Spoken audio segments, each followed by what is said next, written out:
श्री गुरुदेव दत्त. घरात negative energy असल्यास 8 लक्षणे. घरातील प्रत्येक व्यक्तीला सतत आळस व थकवा येतो. कोणत्या कामात मन लागत नाही. शरीरात ऊर्जा म्हणजे एनर्जी नसल्यासारखं गळून गेल्यासारखं वाटते. मनात सतत वाईट विचार येतात. अनेकदा जीवन संपवावे असे वाटते. घरात सतत तोटे आणि नुकसान होते. कोणत्याच कामात यश मिळत नाही.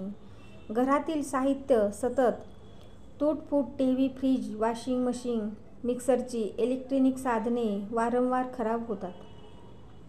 घरातील व्यक्ती सतत आजारी पडतात. हे आजारपण औषध उपचार घेऊन सुद्धा लवकर बरे होत नाहीत. विनाकारण एखाद्या गोष्टीची सतत काळजी किंवा चिंता वाटत राहते. पुढे जाऊन त्याचे रूपांतर डिप्रेशनमध्ये होते. काम शेवटच्या टप्प्यात अटकते किंवा होता राहून जाते. एखादी चालून आलेली संधी आश्चर्यकारकरित्या हातातून जाते. सतत वाईट स्वप्न पडणे. घरात कोणीतरी असल्याचा भास होणे. घरात निगेटिव्ह एनर्जी आहे की नाही कसं ओळखावं? एक काचेचा ग्लास घ्या. त्यात पिण्याचे पाणी भरा. थोडेसे गंगाजल मिसळा. मूठभर गुलाबाच्या पाकळ्या त्यात टाका व ग्लास घराच्या एखाद्या कोपऱ्यात ठेवा. 24 तासानंतर ग्लासमधील पाण्याकडे निरखून पहा.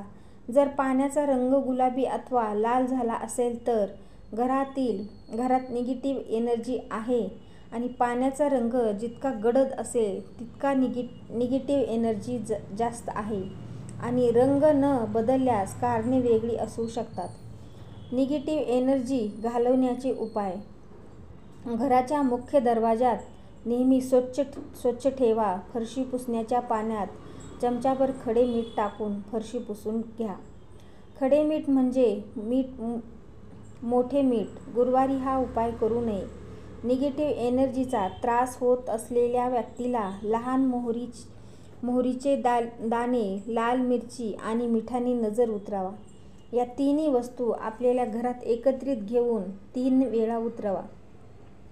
किचनमध्ये लाल कपड्यात 1.25 किलो मीठ बांधून ठेवा. ही मिठाची फुरसुंडी बाहेर व्यक्तीला दिसणार नाही अशी ठेवा. प्रत्येक महिन्याला जुने मीठ बदलून त्या जागी नवीन मीठ ठेवा. जुने मीठ वाहत्या पाण्यात तलावामध्ये टाकून द्या.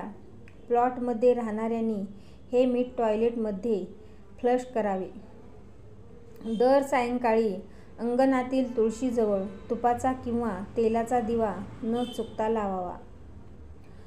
घरात हनुमान चालीसा. एका अमावास्या पौर्णिमेला घराच्या मुख्य दरवाजाजवळ सांजवेळी दोन्ही बाजूने दिवे प्रज्वलित करा. व्हिडिओ आवडला असेल तर व्हिडिओला लाईक करा, शेअर करा आणि